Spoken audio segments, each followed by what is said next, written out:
Good evening guys, welcome back to agriculture optional Samarpan series. आजचा प्रश्न जो आहे तो ॲग्रोनॉमी मधला आहे. आता आपण शिफ्ट होतोय एन्व्हायरमेंट वरून ॲग्रोनॉमी मध्ये चाललोय. ठीक आहे. सो पहिला एक बेसिक प्रश्न, discuss the importance of cropping patterns in agriculture. Okay, प्रश्न खूप बेसिक तुम्हाला वाटतोय पण तिथं लिहायला अवघड जातं बघा, पेपरमध्ये जरा अवघड जाणार आहे, म्हणून बेसिक पासून आपल्याला घ्यायचं आहे. ठीक आहे. सो सिंपल आहे. लोकस आणि फोकसचा जर विचार केला तर क्रॉपिंग पॅटर्न हा लोकस आपल्याला सांगता येतो, फोकस त्याच्या इम्पॉर्टन्सचा आपल्याला सांगता येतो. सगळ्यात जास्त एनर्जी याच्यावर घालवा. क्रॉपिंग पॅटर्न काय आहे, त्याचे टाइप्स काय आहेत हे सांगत बसलं तर आपल्या उत्तराला मार्क येणार नाहीत. राईट. इंट्रोडक्शन मध्ये जाऊयात. इंट्रोडक्शन मध्ये क्रॉपिंग पॅटर्नची डेफिनेशन तुम्ही नक्कीच लिहू शकता. ठीक आहे. Introduction, cropping pattern plays a vital role in modern agriculture, influencing the productivity, sustainability, economic viability of farming system. So तीन गोष्टी एकदम पहिल्या झटक्यामध्ये मी सांगून टाकल्या का गरजेचं आहे, इम्पॉर्टन्स आपल्याला विचारलाय. पहिली गरज प्रोडक्टिव्हिटी वाढवणं, दुसरी गरज सस्टेनेबिलिटी मेंटेन करणं आणि तिसरी गोष्ट इकॉनॉमिक वायबिलिटी ठेवणं त्या फार्मिंग सिस्टीमची. ठीक आहे. त्याच्यानंतर मी क्रॉपिंग पॅटर्न डिफाईन केले. It refers to sequence and spatial arrangement of crops on given piece of land over a specific time period.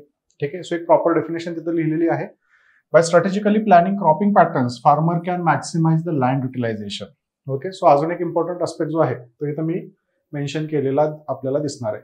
मग आता बॉडीकडे येऊयात. इम्पॉर्टन्स मध्ये पहिला इम्पॉर्टन्स मॅक्झिमायझिंग लँड युटिलायझेशन पासून घेतो आपण. त्याच्यानंतर डायव्हर्सिफिकेशन ऑफ इन्कम सोर्सेस हा सेकंड इम्पॉर्टन्स आपल्याला सांगता येतो. Third importance is soil health and fertility. Fourth importance paste आणि डिसीज मॅनेजमेंट. याच्यामध्ये सुद्धा क्रॉपिंग पॅटर्न जो आहे तो खूप मोठा रोल प्ले करत असतो.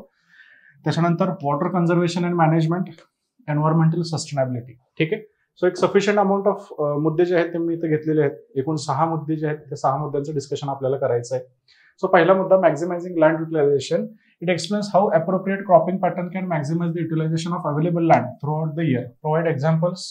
ठीक आहे. त्याच्यानंतर diversification of income sources. Cropping पॅटर्नमुळे तुम्हाला खूप जास्त पिकं जे आहेत ही पिकं तिथं घेता येऊ शकतात.